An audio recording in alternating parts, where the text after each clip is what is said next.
Thank you, Will.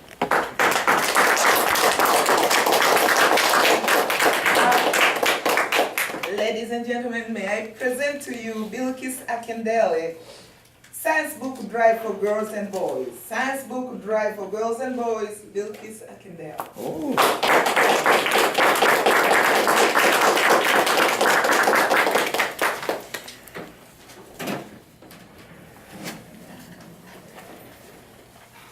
Good morning, fellow Toastmasters. Good morning. Today I'm trying to channel the energy I had while volunteering last year in a FEMS event.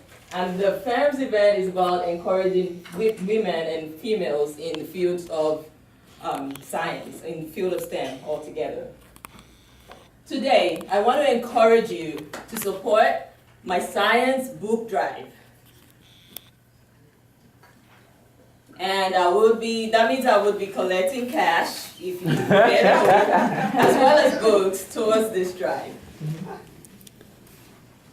It is more for girls than for boys, but in the long run, it's for both boys and girls, because I believe that while fostering the interest of girls in STEM, we would also be including the boys along, seeing the picture of girls, seeing that image of girls being represented in STEM along the way.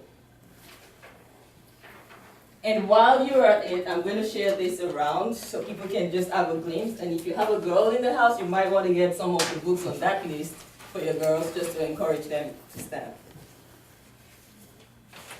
In my presentation, I would walk you through the rationale and the research behind this drive, some personal stories, and the book drive process itself.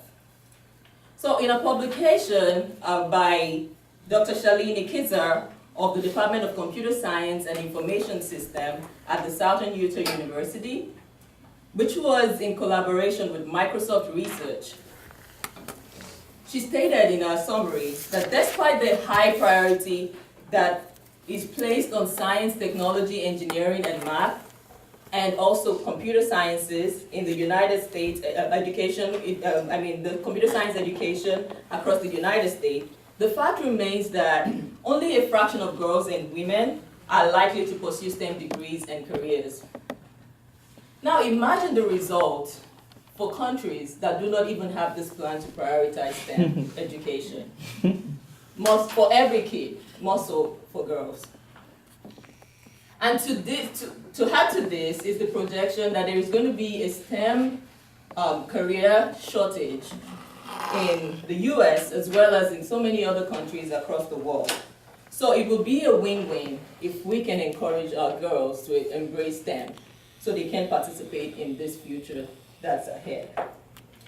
Recently, my daughter asked me a question. Mom, what did you see that made you, who did you see that made you want to become a doctor? I smiled and I was like, well, I really didn't have any figure to look up to at the time that I decided to become a doctor. It was even more like, oh, what do you want to be? You know, I would just come up with something random, and medical doctor was one of those things that used to come up a lot when I'm being asked that question. But interestingly, I was able to find a mentor only when I got into medical school. But prior to that, the thing that sustained my interest mostly was actually books. It was in one of those books that I read about Marie Curie, who I made a presentation about in the same club some time ago. And with her, I did fall in love with chemistry, love that still exists till today. But I never had that opportunity to really explore it as I would have loved to if I had the opportunity. Oh, in addition to my books though, my father coerced me really into going back on the science track when I was almost about to lose my way around that.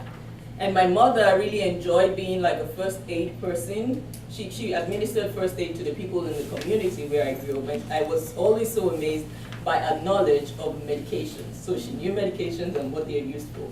It always surprised me. But of course, there is that drive in me also that kept this mission going.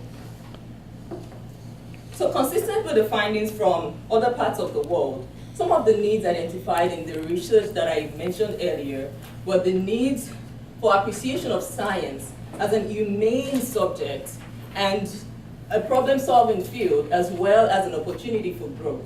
Explaining this and expressing this to the girls actually make science more, more interesting to them and makes it more loving to them.